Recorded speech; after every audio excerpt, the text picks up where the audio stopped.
Welcome in, everybody. It's Ed the Trainer. It's summertime now, and upon us is the opportunity to sketch out a story that will grow everlasting with time. Whether it's a long vacation or just a day at the park, we can create memories, particularly if we allow ourselves to stop and be in the moment. And that's what's coming up next on this week's Tips on Tuesday.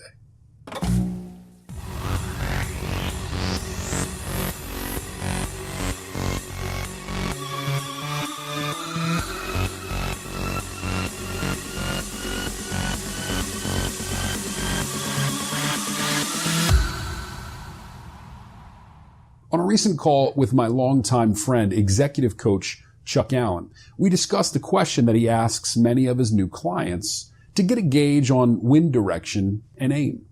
The question: how are you spending your life? Some of the more common answers that Chuck hears are pretty familiar. Growing my business, raising my family, or building my career. And as Chuck points out, these are macro answers. In other words, they're broad scope, they're concept-based rather than the detailed picture. In fact, Chuck says, our lives actually are more about the sum of the micros that make up that larger painting.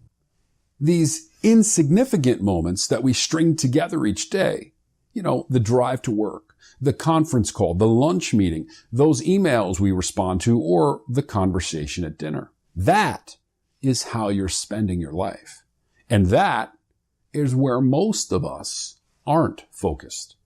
All of this to say that there's enormous value in recognizing that each of these moments actually is significant. And if we take a little bit more time to appreciate that, we'll more easily find greater appreciation in what it takes to reach those loftier heights. As they say, it's not about the destination, it's about the journey. We've all had those conversations with people with whom we've shared some personal detail to a question, and a week later, it's almost as if it never happened, right? It's really not because they don't care, hopefully. It's just because we all have so many things keeping us busy that attention wanes quickly. And I'm guilty too.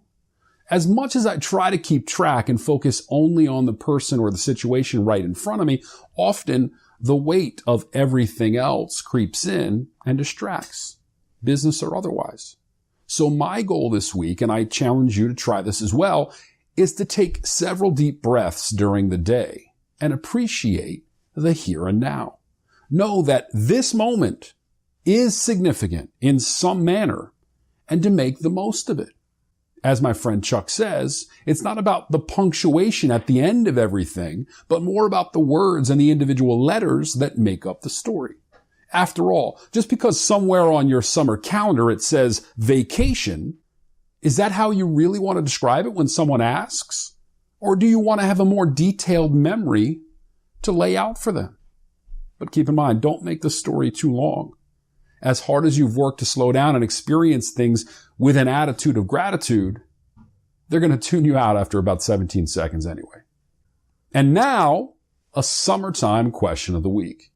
What is the summertime food that you look forward to each year? Whether you can get it all year round or not, what's your favorite fare during the dog days of summer?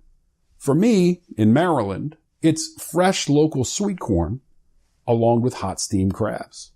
How about you? Leave your answers below me here in the comments section, and we'll choose a winner at the end of business today. And again, don't forget, 2 more episodes until number 50. Subscribe directly at the Ed the Trainer YouTube channel if you're here today, or like the Facebook page and be eligible for the big drawing during that episode.